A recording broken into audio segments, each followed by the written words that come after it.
Hello everybody, welcome back to a Bad Ideas production. And I've always wanted to document my journey to writing a script, and I'm finally going to do that. I'm going to so there's going to be many more videos in this series, where it's going to be like day 1, day 2, day 3, day 4, and so on, where basically I just write my script, and but I'm gonna do a twist with it. So this is gonna be a very normal video, just to show you like my status quo of life at this moment. So it's gonna be like a little vlog as I write this script. And I already have some stuff written, but for the most part it's from scratch. And every coming video from now on, or maybe every other video, I'm gonna make it weird, or I'm going to do something with a twist. So for example, I have ideas where maybe one video I follow like another author's routine, or another video I do it super drunk, or another video I just something fun that just makes it a little more whimsical. So that's really going to be the bulk of what's to come in this YouTube channel. And well, yeah, let's get started. So day 1 is going to be about the outline process and just how I even get started with the idea, and what the idea is even about, what the script's about, the synopsis, and just the more technical aspects of what I'm gonna be doing for the rest of the series. I should probably have some goals, so I didn't really think this through. I think my goal, not just today, but every video should be just write for like an hour, maybe an hour and a half. I don't know, every writer has different goals, different expectations of them, but I'm not a full-time writer, so I'm not gonna, I don't expect to write 8 hours a day. But I think an hour and a half, maybe 2 hours, I think that should be successful. My bad. So how I personally like to write, it's pretty easy. I feel like I have a great relationship with my writing, because I'm not afraid just to jot anything down, I think if I'm like if I'm stuck, like writer's block, that's never, I don't really think that exists. That's a real thing. I think you have a lack of inspiration, but I don't think you can have writer's block. If you have a lack of inspiration, you could go do something and get inspired, and then you continue writing. But writer's block should exist, because if you're stuck at some part of the story, you should just write anything, really. It could be nonsense, it could not be nonsense, it could kind of fit, kind of not fit, but you can always go back and fix it. You can't fix a blank page, right? So that's what, now I do struggle in Act 2. Act 2 is always the hardest act for me, because that's the middle of the story, and I always have the beginning and the end usually figured out. Whenever I write anything, it's usually the beginning and end, I kind of have it figured out. I kind of have, a decent idea. And in the middle, I always struggle, and I don't really know why. I could go and see why. I could, do some tests, whatever, experiments, but I don't know. That's just the way I write. And right now I'm in Act 2 writing the outline, and I really don't know what's gonna happen. So, but that doesn't mean I'm not gonna write today. That means I'm just gonna write what comes to my head, and maybe it might work, maybe I might stick with it, maybe I might not, And but that's the beauty of writing, where erasers exist, right? The delete key exists. So yeah, that's my method today, and that's just my method all the time. Have a good relationship with your writing, and it'll be a little more easier to get through the hard stuff and then get to the stuff you want to write. I'm not saying that it's gonna be trash. I'm just saying that maybe you have, like me, you struggle in the middle, so you just write nonsense, and then it's as a placeholder, so that when you get to the end and you really feel inspired towards the end and towards the beginning, and it's really as good as it could be, guess what? Now you finish that and you go in the middle and you fix it, and now you have 3 great acts. It's kind of like this is what I'm working with. So basically, this book has all my notes and like the more boring stuff, I guess you could say. I mean, it's not boring to me, but some say would say, because I just, like, for example, it has like a bunch of notes I take. For example, this is the Save the Cat beat sheet, right? So it's the more technical aspects of all this. So right now, since I'm writing the beat sheet right here, I translate this. So for example, it says open image, theme stated, setup, page 2 to 11, catalyst at page 12. So it's just a breakdown towards the script, right? And then I kind of translate it here towards the script that I have right now. A quick synopsis. The story is essentially about a guy named William Cortez, who his father took the legendary picture of the Loch Ness Monster, like the one that you think of right now, the Loch Ness Monster. He took that picture, and he got super famous. And at some point, he has like a rival, right, named Franklin Weaver, who debunks that picture. They were best friends. The dad, he was best friends with Franklin Weaver, and they had a fallout for whatever reason, because I don't know what the reason is yet. And Franklin goes in and finds that picture's fake and debunks it, which tanks the dad's career, because that picture made him rich and he made a very successful career out of it. But since that picture was fake and the foundation towards his career is false, he goes broke. And then he becomes, so one of the twists in it is that, well, I'm still thinking about it, but I think that's gonna lead to the spiraling of the father, because here we kind of have some mental issues that I'm gonna slowly put breadcrumbs towards that, and he's gonna kill himself. I think, I don't know how. Maybe he doesn't kill himself. Maybe he just dies of old age later.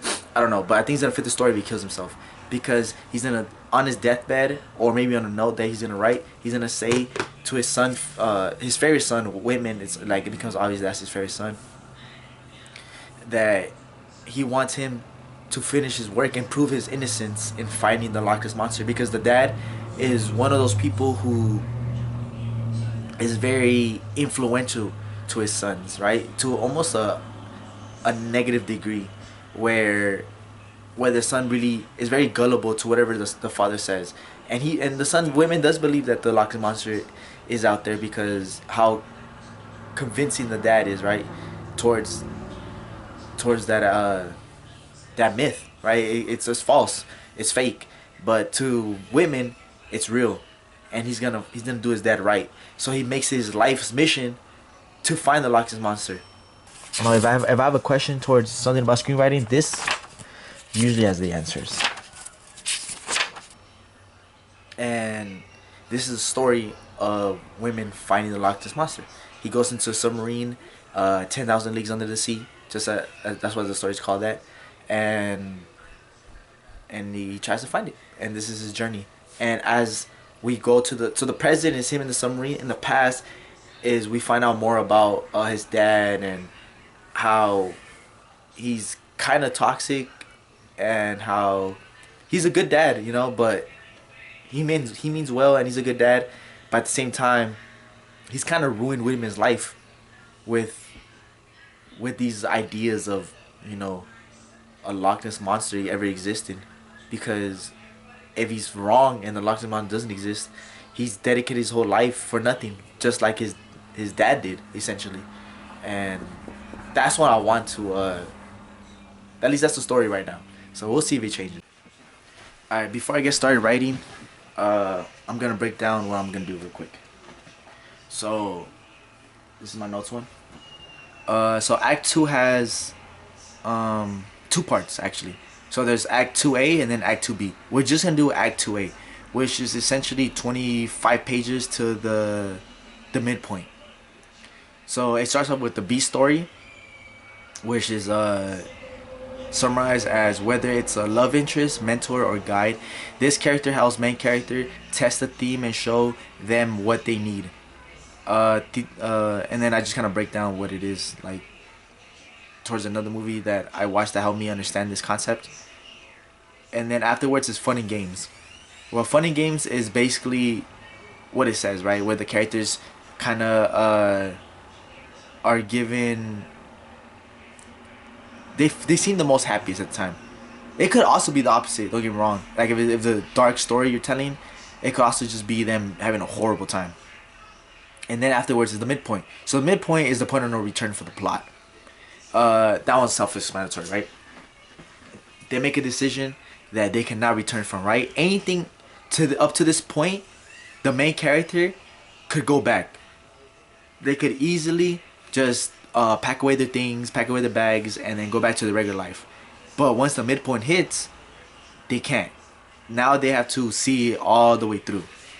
And that's where I think my midpoint is going to be, where Whitman has exhausted all of his resources, and he can't make it up back to the shore. And he's gonna stay in the submarine until he finds the Loch Ness monster. Because essentially in the story, he's gonna be in the submarine for 3 months. And after 3 months, he's gonna call it quits and just go back to the surface, right? But at the midpoint, he's gonna realize that he has to find the Loch Ness monster, even if it kills him. It might, like, I don't know, 30 minutes writing, around there, 30 an hour. And I ended up changing a couple things. So in the catalyst, I put that the dad killed himself after his photo was debunked. Well, I changed it. I ended up putting the suicide in the midpoint, and I put as the catalyst, the father takes his so after his photo gets debunked, the father takes both Whitman and Phineas into the woods, into the lake, like the lake woods area, to find where he initially found Nessie, the Loch Ness monster, to go find more proof. And so that's what I ended up putting for the catalyst. And then I ended up putting that in Act 2 it starts with the B story, right? And I put that Whitman, he thinks that he found Nessie, and it kind of parallels with his father and him in the past trying to find Nessie too, and them both failing. And we also see that there's that Whitman in the present is running out of supplies for his sub, and that his days are dwindling. And then for fun and games, we both see the adventures that they're going through, right, where they're trying to find the Loch Ness monster, and this is just more of a extension of the B story. And we also see that the father almost gets them killed, and then almost gets him killed, so he probably gives up, and that's what leads to his suicide in the midpoint. And also in the midpoint, in the present, so that's the past in the midpoint. In the present, we see that Whitman decides not to go back home, and thinks that he can last longer in the submarine when the 3 months has been up. So that's pretty much what I wrote today. And yeah, so that's day 1 of this journey to finish my script of the Odyssey of 10,000 Leagues Under the Sea. Yeah, so I'll see you guys tomorrow. Welcome back, guys, to Bad Ideas Production. Today's day 2, and we just have to finish Act 2B. Okay, so for Bad Guys Close In, this is where the bad guys test how tenacious the heroes are.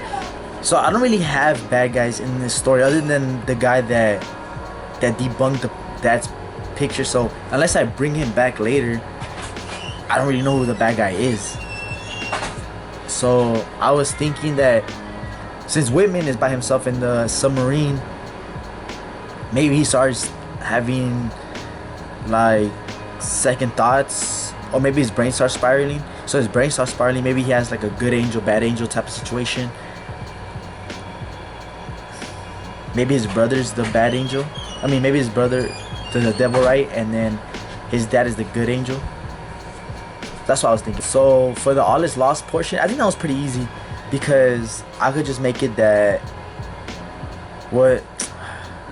since in the second act, at least the later half of the second act, I don't want to take everything away from him. Maybe I just want to take something very important away from him. I'm not sure what that should be. Because if he thinks he has no chance, because it says right here, heroes' chance for success is at their lowest. Everything they work for might have been for nothing. For the Dark Night of the Soul is when when the heroes are at their lowest, they reflect on actually achieving their goals,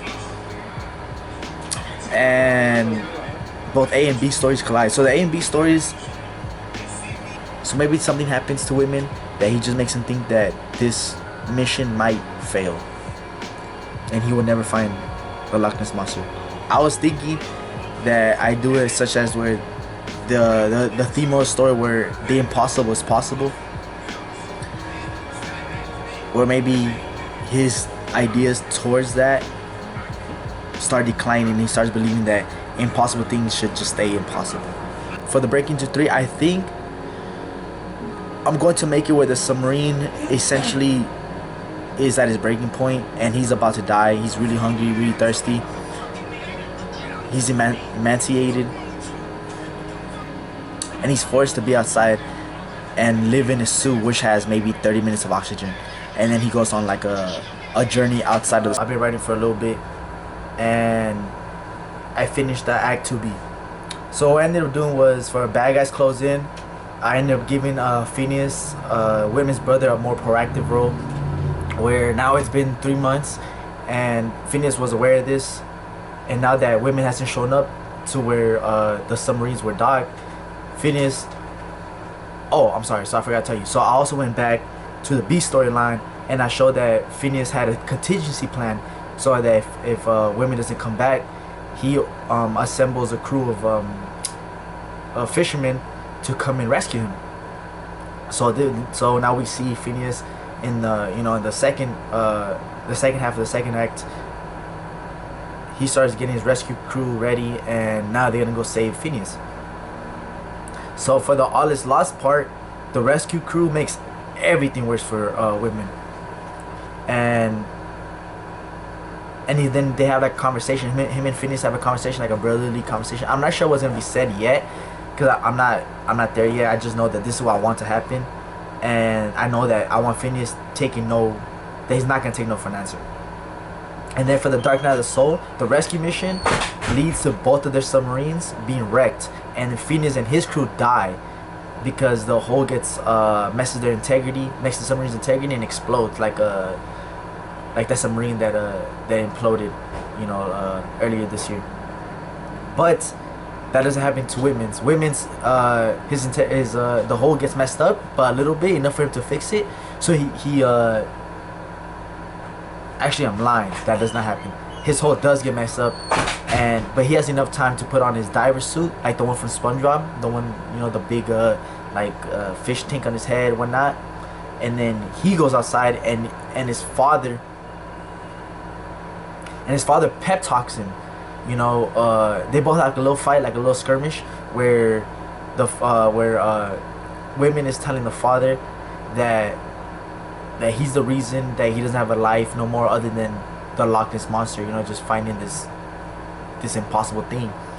And he finally starts realizing all the life that he didn't live because of his father, and he starts breaking down. But then his father gives him a pep talk, and then he goes outside with the suit, and he's still determined to go find the Loch Ness monster with all just the suit and a flashlight, like a really bright flashlight. And that is what breaks into Act 3. Okay, so that does it for day 2. Okay, day 3 of outlining my script. So before you even get started, I want to talk about how the script originated. So let me take you back to my college years. I took a directing, writing, and acting class, and basically we had to do like a warm-up exercise with our friends. And basically me and my friends, the instruction was to write like a short story. We had like 10 minutes to come up with it. So then me and my friends, we made up the idea of a guy that was stuck in a submarine, and he would listen to Mexican shows in there, and I think that's what, and he kind of went crazy. I think that was like the gist of it. So I felt really inspired after finishing that short story. I asked them, like, can I take this home, and can I make my own thing with it? And they're like, yeah, they didn't really care, So I write like my little short script. It was like 10 pages. It was called 10,000 Leagues Under the Sea, like it is now, but it was like a way different story, because I added the Loch Ness monster, and I added I guess I kept him still I kept him learning Spanish, kind of. It was a way different story than what it is now. And then I showed my friend, I'm like, oh look, here's the source script, and he liked it, but he's all like, oh, I like the name 10,000 Leagues Under the Sea, like the movie. And I'm like, yeah, exactly like the movie, but I just liked him because I got the idea from an episode of SpongeBob. So I still haven't seen the movie, but now that I'm rewriting the script like 5 6 years later, I just found out that there's a book about it. What? About the name 20,000 Leagues Under the Sea by Jules Verne. And maybe I get some inspiration from this book because it has the same title, sort of. So, we'll see. Maybe it was meant to be, and I learned something that if I didn't name it that, like the script originally that, then I wouldn't have known. If that makes any sense. So we'll see. So I'm reading this, and if I need inspiration, hopefully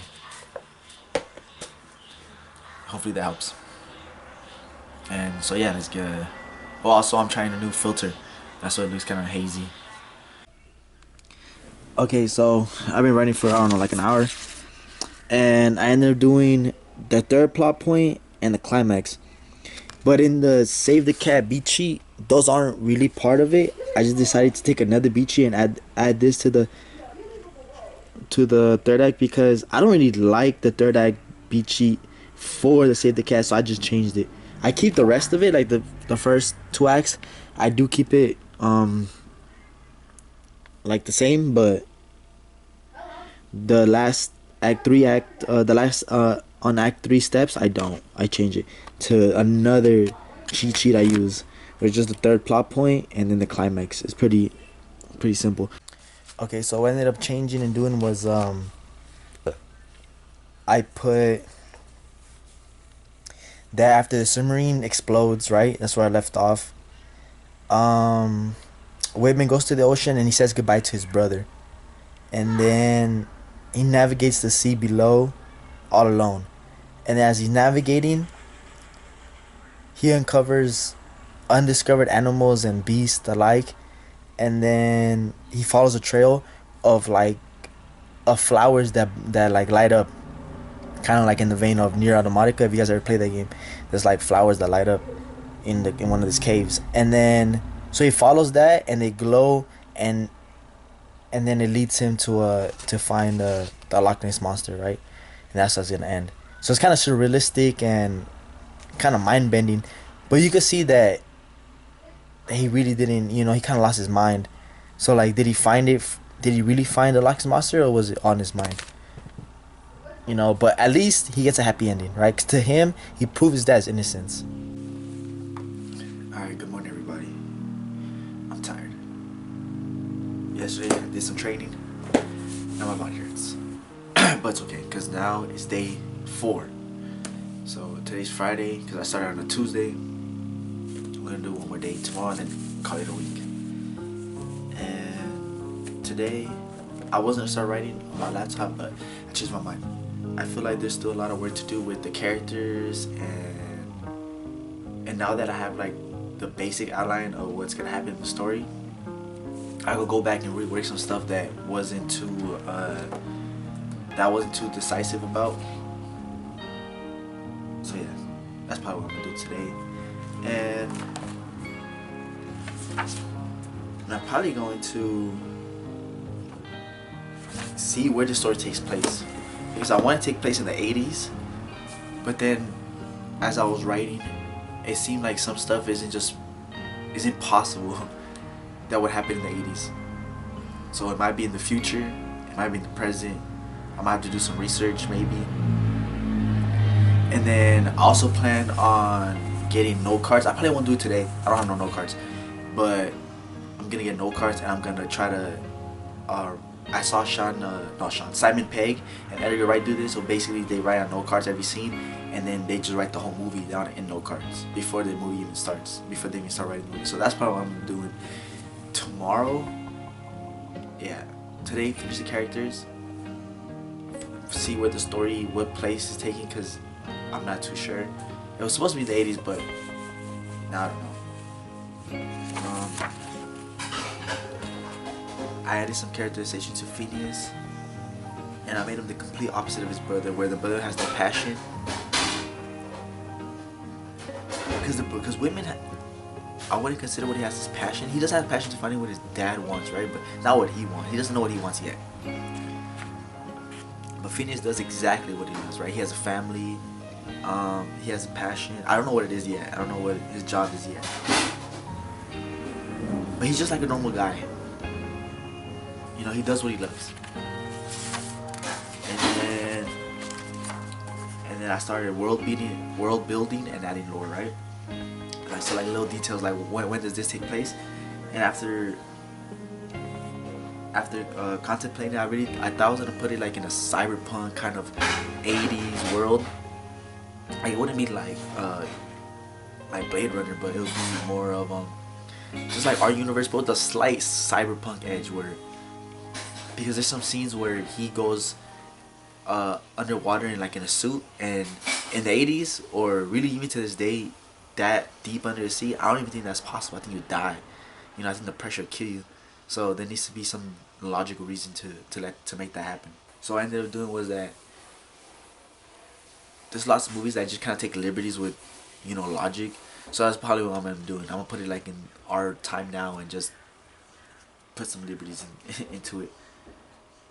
Just take some liberties, as in you have to just believe it. You know, maybe I just say something, you know, and maybe it is our universe, but with like a slight difference in technology. And then I realized I don't have a name for the submarine. So my laptop's kind of dead and my phone's kind of dead. So I was gonna look up the name of the god of monsters, because I kind of wanted this to be like a subtle idea of something bigger at play. You know, like I just kind of hint at it, just to give it that extra, you know, depth into the story, into the screenplay. So I made that because throughout the story you start seeing animals that just don't exist underneath the sea. That could also be that we haven't, you know, that the sea is so unknown to us, right?